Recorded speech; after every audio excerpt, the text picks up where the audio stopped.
konselor di sini yang akan menjalankan sesi konseling pada hari ini.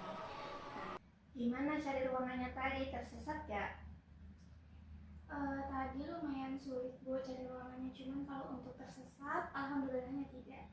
Oh, alhamdulillah ya. Jadi ini pertama kalinya ngisi kemarin? Iya, kebetulan ini pertama kali saya datang ke sini. Oke, jadi ini pertama kalinya ngisi kemarin. Bagaimana perasaannya Ningsi pertama kali masuk ke ruangan ini? Karena untuk pertama kalinya saya sedikit merasa gugup dan kayak sedikit malu untuk datang ke sini karena kan di luar banyak orang yang lihat kan. Kamu merasa gugup itu hal yang sangat wajar karena banyak orang juga yang datang kemari merasakan hal yang sama seperti kamu. Jadi di sini kamu santai saja, di sini kita ngobrol santai saja.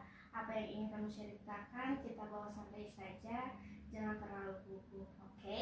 Oke, baik Ibu. Bagaimana tempat duduknya? Apakah sudah nyaman atau merasa belum nyaman? Silakan diperbaiki dulu tempat duduknya. Baik Ibu, saya izin untuk memperbaiki tempat duduk saya. Iya, silakan. Bagaimana? Apakah sudah nyaman? Sudah Ibu. Oke, di sini saya akan menceritakan sedikit tentang apa itu bimbingan dan konseling. Jadi di sini saya berperan sebagai konselor dan Anda sebagai konseli.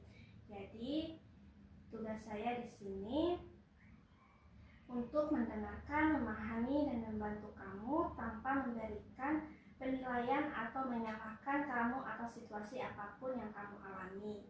Dalam sesi ini juga saya akan berusaha memberikan perhatian penuh kepada kamu setiap cerita yang kamu ceritakan, serta membantu kamu melihat dari sudut pandang yang lebih terarah dan lebih jelas. Dalam layanan bimbingan dan konseling ini ada namanya asas kerahasiaan, di mana semua percakapan atau cerita yang ingin kamu sampaikan kepada saya itu hanya kita berdua saja yang tahu, antara saya dan kamu. Jadi kamu tidak perlu khawatir cerita kamu tersebar ke orang lain karena identitas atau masalah kamu itu untuk merahasiakannya. Apa kamu sudah paham? Sejauh ini saya sudah paham. Baik, jadi sudah bisa kita mulai ya sesi konseling ini. Iya Ibu.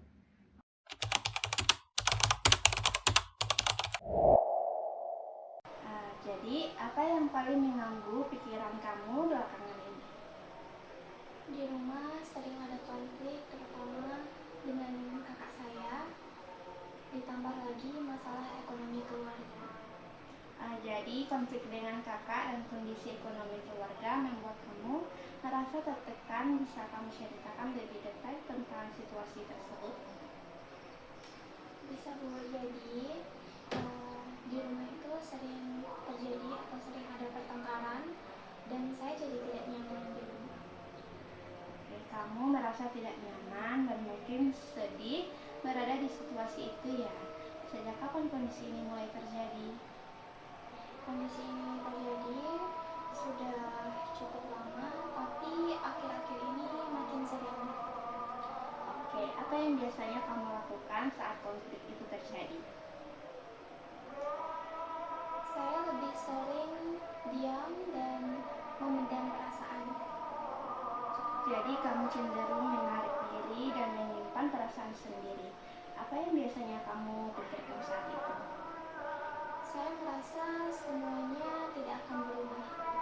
Itu terdengar seperti pikiran yang cukup berat untuk kamu. Terima kasih sudah jujur ya. Iya, benar sekali Bu.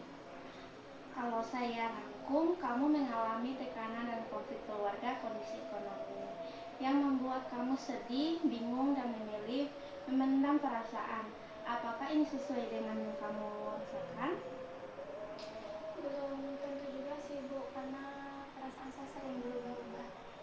Oke, kita bisa melihat ada pola situasi konflik keluarga, pikiran tidak akan berubah, perasaan sedih, tidak nyaman, perilaku menarik diri. Menurut kamu, apakah pikiran tidak akan berubah itu selalu benar? Belum tentu juga sih Bu. Bagus, itu langkah awal yang penting. Tujuan kita hari ini adalah membantu kamu memahami dan mulai mengelola pikiran serta perasaan tersebut. tersebut. Nah, mari kita coba melihat pikiran tadi. Pikiran semua tidak akan berubah. Kita uji ya, apa bukti yang mendukung pikiran itu. Kadang situasi memang buruk, tapi ada juga saat keluarga tenang, Bu. Oke, berarti ada kemungkinan perubahan ya. Bagaimana kalau kita ubah pikiran itu menjadi situasi memang sulit, tapi masih ada kemungkinan untuk membaik. Iya, itu lebih masuk akal, Bu. Oke, sekarang kita coba cari solusi bersama. Menurut kamu, apa saja pilihan yang bisa dilakukan saat konflik terjadi? Mungkin saya bisa mencoba bicara baik-baik atau tidak langsung menghindar. Bagus, kita lihat pilihan. Diam dan menghindar, berbicara dengan tenang, mencari waktu yang tepat untuk diskusi. Menurut kamu, mana yang paling mungkin dilakukan? Mungkin berbicara saat suasana sudah tenang, Bu. Itu pilihan yang realistis. Mari kita buat langkah konkret, menunggu emosi reda, menyampaikan perasaan dengan tenang, fokus pada solusi, bukan menyalahkan. Apa ada hambatan yang mungkin muncul? Saya sedikit merasa takut, karena saya takut ketika saya berbicara, saya tidak didengarkan. Wajar merasa seperti itu. Kita bisa siapkan cara mengatasinya. Misalnya memilih waktu yang tepat. Saya melihat kamu sudah berusaha memahami situasi ini dengan baik. Itu hal yang sangat positif.